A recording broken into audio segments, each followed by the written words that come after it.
আসানসোলে চললো বুলডোজার। আপনাদের যে ছবি আমরা দেখাবো, আসানসোলে অবৈধ দোকানপাট উচ্ছেদ এবং সেখানে আবারও বুলডোজার চালিয়ে কিন্তু সমস্ত অবৈধ উচ্ছেদে কিন্তু একেবারে তুলে ফেলা হলো।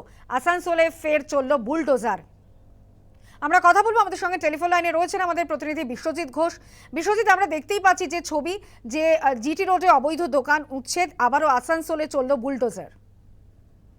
এই সানন্দা, দেখো, গতকাল আমরা দেখেছিলাম অগ্নিমিত্রা পাল, যিনি পুর নগরোন্নয়ন মন্ত্রী, তিনি আসানসোল কর্পোরেশনে এসেছিলেন এবং এসে তিনি জনতার মুখোমুখি হয়েছিলেন টেলিফোনের মাধ্যমে। তাদের কাছ থেকে বিভিন্ন সমস্যা শুনেছিলেন এবং তৎক্ষণাৎ সমাধানও করেছিলেন এবং অনেকেই সমস্যার কথা জানিয়েছিলেন এই ফুটপাত দখল নিয়ে।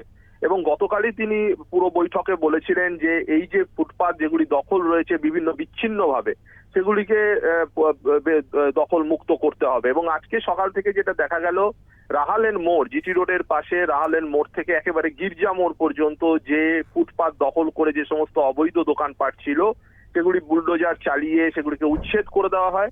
যদিও পুর নগরোন্নয়ন মন্ত্রী জানিয়েছেন যে হকাররা যারা দীর্ঘদিন ধরে রয়েছেন, দীর্ঘ কয়েক বছর ধরে যারা এখানে ব্যবসা করছেন, দোকান খুলেছেন, তাদেরকে পুনর্বাসনের একটা ব্যবস্থা করা হচ্ছে। একটা টাউনশিপ গড়ে তোলা হবে, সেখানেই হকারদের এই পুনর্বাসন দেওয়া হবে। একদমই বিশ্বজিৎ, ধন্যবাদ।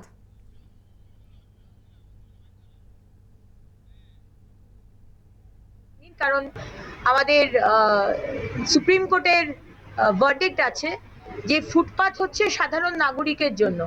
ফুটপাতে সাধারণ নাগরিক চলতে পারবে না, তার অবস্ট্রাকশন হবে, এটা কিন্তু করা যাবে না।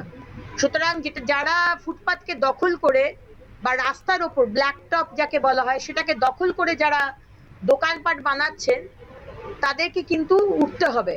এটা কিন্তু এখানে কোনো ছাড় নেই। আমরা একটা টাউনশিপ ডেভেলপ করার কথা ভাবছি।